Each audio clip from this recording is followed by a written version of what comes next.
Սա այն եզակի բնակարաններից է, որ կենտրոնում է ու հնարավոր է ձեռք բերել եկամտահարկի մասին օրենքով, այգես տանում ենք շատ մոտ շրջանայինին, ասեմ ավելին, որ համ ոտքի, համ մեքենայի ճանապարհ կա դեպի շրջանային։ Տան ընդհանուր մակերեսը 61 քառակուսի է, ինչպես տեսնում եք, շատ արևկող լուսավոր է, սա նախատեսված է խոհանոց, շատ հարմարավետ, ունենք ելք դեպի բաց պատշգամբ, պանորամային ապակի, գեղեցիկ տեսարան ունենք, հյուրասենյակի հետ միասին է նախատեսված, էլի շատ մեծ, հարմարավետ, բարձր առաստաղով, եթե նկատեցիք, հատակը պատերը հարթեցված են ու հոսանքի մոնտաժն էլ արված է։ Սա նախասրահի հատվածն է, այստեղ տեղ է թողնված ներկառուցված պահարանի համար ու ունենք շատ մեծ սանհանգույց լոգասենյակ։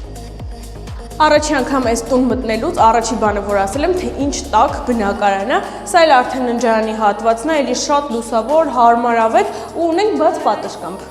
Տեսեք ինչ գեղեցիկ տեսան է բացում դեպի Մասիսար ու քաղաք, իսկ այս բնակարանի արժեքն էլ ընդամենը 50 միլիոն դրամ է։